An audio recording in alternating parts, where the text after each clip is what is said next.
We're joined in studio now by Jim Zecca and Lou Poccia, both running for Utica Council. Good morning, guys. I got to turn your mics on. Hold on a second. There you are. We're missing Bill here today, huh? On vacation. Well, you know what? I'll do my best to. I'll crack down on you pretty hard. Over this Yeah, we kind of project. figured that. So, tell us about Lou. Let's begin here. You filed with the Board of Elections. Give us the update here. Well, you know there were secret meetings. Now there seems to be a secret memo between the county and the city. So I filed a Freedom of Information request on the 23rd. That's Wednesday. He's asking a different question, but yeah. Well, go ahead. We'll get to that, and we'll talk about Board of Elections in a minute. So I thought that was a public memo of agreement, though. I think wasn't that? So far I haven't received it. I filed a Freedom of Information request for the. So you're saying the contents of the memo are not yet public? Yes, right. Okay. And this is the agreement that the city of Utica has signed. The mayor signed with the county executive. With the county executive, yes. Regarding the 30-year lease to pay for the parking garage. That's correct. Now the council has to act on this, I believe. Is that correct? Is that your understanding? That's correct. All right, and you'd like it to be public before they vote on this? Yes. The other thing, there's going to be a financial meeting of the council today at 4:30, and we asked the public to come down by 4:15 to express their disapproval of this agreement. Okay. Let's stick with the no hospital downtown. The city's ready to move forward. Both of you guys are running for council seats on the no hospital downtown party line. If there's an agreement in place before you're elected, is there anything you can do to stop the hospital? Well, I think there's always something that could be done. I mean, I think if we offer a counter proposal that would even be better, I think the community will love it. I've got an excellent counter proposal. Let's hear it. I suggest we build a special prison.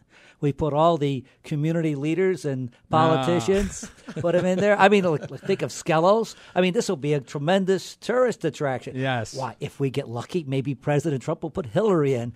I'd pay $10. I always like to see I always like to see tigers. Right. So, Lou, I don't agree with you on this hospispital thing, but I like you. Yeah, I like that idea. I'm a big fan of yours. So, no, one of the things that kind of Jeff was going along the lines of is that with this party line, part of the pledge that you sign is that you'll fight for the alternate location at the existing campus at St. Luke's as opposed to the downtown hospital. Mm-hmm. County Executive Anthony Pacini has come on the program multiple times and said no downtown hospital, no hospital, period. So how would you kind of take that downtown location and move the project there if that's not an option that's on the table, apparently? Well, I disagree with the county executive.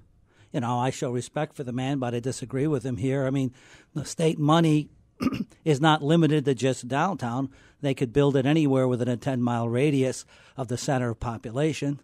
And if you want to take the center population as, let's say, for example, St. Elizabeth's, you could put it anywhere. Have I answered your question? Well, I think so, but what I'm trying to say is, I think guess we've kind of had the threat of it not going downtown in the past, and all of a sudden the next day the money wasn't in the budget, and then that forced some of our local officials to have to go to Albany to ask for the money back. So what I'm saying is, the governor has a funny way of doing things where I think it seems like an initiative that this is downtown or no hospital at all. Well, please, we have to understand, all that glitters is not gold. We're being asked to spend $600, $700, $800 million here, and that's what the city will have to spend if you add the parking garage, moving the police station, sewers, and the rest of it. And we're only getting $300 million from the state, so why spend $2 to get $1 back? Doesn't make any sense. So in this case, as it's currently proposed, it would be better if we let it go in this particular case. To let the money go and try and raise the funds for an alternate location. Yes, that's correct. Okay. And it doesn't necessarily, I mean, that's what we're being told, but we've been told a lot of things, for a long time, and we still don't have all the information. There is not enough information. I mean, you guys saw this map. Yeah. They're claiming they spent $1 million or up to $1 million in planning for this, and this is the map that they give to the council members and to the county legislators with question marks and locations, and then they clearly show a hospital support area right here, which has the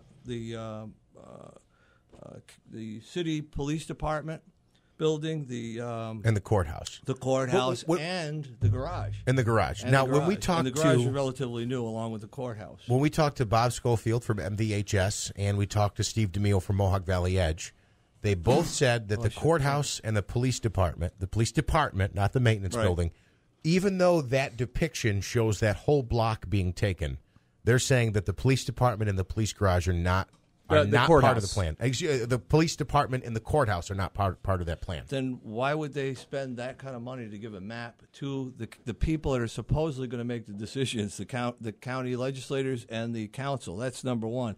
That's a fair point, by the way. Yeah, and then number two is... But in fairness, hospital support, that could be anything. I mean, that could literally be that there's a police station. What he's saying is, if you were going to present this to elected officials make it perfectly and you clear. spend $1 million on it, why wouldn't you make it clear what buildings you're taking? But not and which only ones you're that, not? you got to make this crystal clear to the common council, because now they're voting on, we're going to lose our courthouse, we're going to lose our police station, we're going to lose our... What are we going to do? Who's going to pay to replace them? And where is this money going to come from to replace them? We do know for a fact, and that is in this zone, that they are taking the garage down.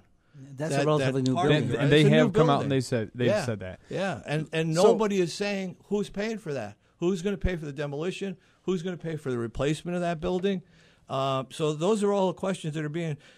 Why do we have to foil this document? Why do we have to foil the MOA, MOU? The mayor's calling it an MOU. The county's calling it an MOA. What the hell is it? And why aren't we seeing that document? I'm going to request people today at the council finance committee meeting to release that document immediately so the public could see what's going on and have it all out in the open. When we started this process, and I went to the first meeting in South Utica and discussion on this process, they said that the hospital is a private entity. They are not asking for any city money or any county money. They're going to raise their own money and use the state money. And that was it at the time. That's all changed since then. 2 years later, now they're asking for the city to come up with $43.5 million. And the city's annual payment, this is according to the mayor and our comptroller, William Morehouse, $700,000, approximately $700,000. $685, right? $685 every year for 30 years. We're committing the city taxpayers. That's 2% tax increase, locked in 30 years. No, that's not true. Because what they're saying is that the revenue that you would lose, the roughly $300,000 that you lose from existing businesses down there that you get in property tax, that one possible medical office the medical could office make up for that. And the sales tax on economic... the possible word is possible. That's Everything is anything's possible. What's reality? The reality is we have 40 businesses down there right now. Economic development is going on right now. We keep hearing how this area has been deteriorated. It's been deteriorated because the city has ignored the area. It'll be part of the rejuvenation of downtown. It has been. We've talked about Bag Square. Bag Square. Look at Bag Square 10, 15 years ago. We'll look at Bag Square now. So you're saying at Varick Street. I was a councilman at Varick Street right. and represented Varick Street. Varick Street was the same situation we have in that area. And look at Varick Street now. And look where we're going. What do you mean that the city has...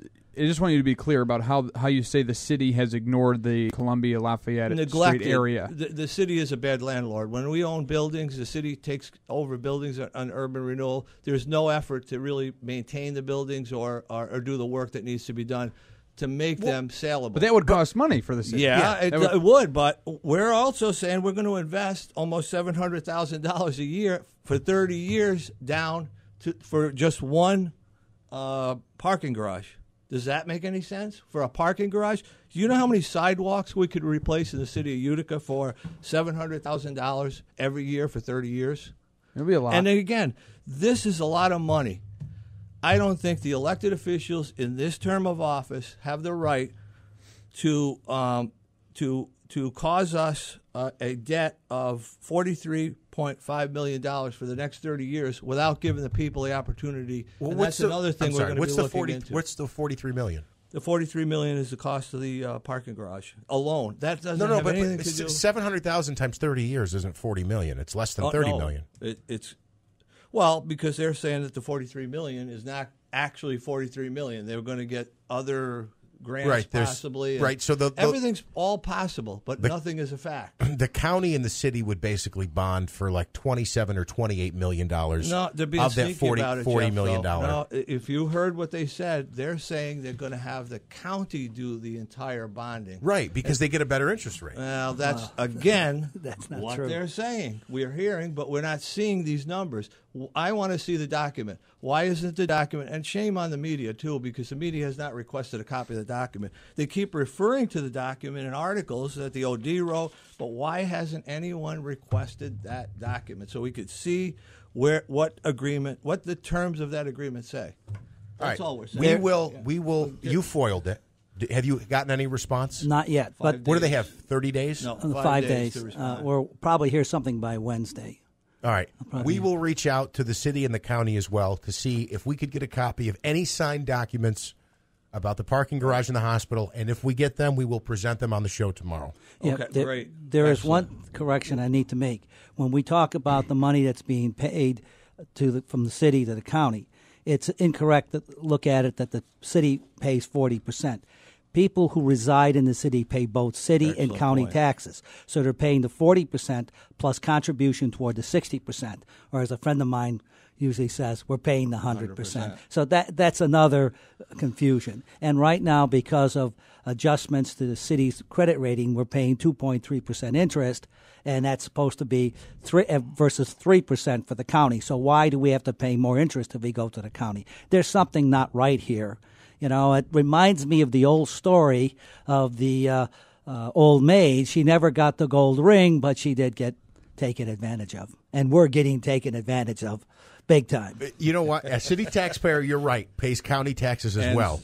But so does New Hartford and any other town in Rome, everybody else in the anything in county Oneida pays County. It as well. So Utica taxpayers don't pay 100%. I'm glad you brought that up. Go ahead. We have another candidate that Well, I joined. said contribution toward the county, 60%.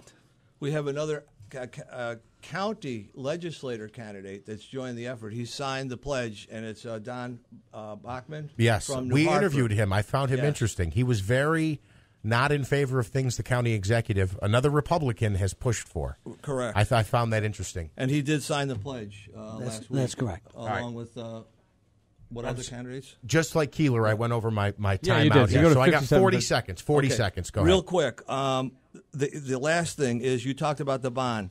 The city, if the city bonds or the county bonds, it looks like the county's going to do the bonding. There is an opportunity, I believe, for the public to go out and get signatures to force a referendum, and we will be behind that effort squarely. If they do bond for this kind of money, we want the citizens to have a referendum to vote on that bonding. You had to get signatures for the No Hospital Downtown line. How many did you get? What did you need? What'd you get? Unfortunately, I was unsuccessful. I got all the signatures I need plus quite a few more, and there's a objection to it. We're going to see what's going to happen. How many did you get? Total number of signatures? Yeah. I got 50 signatures.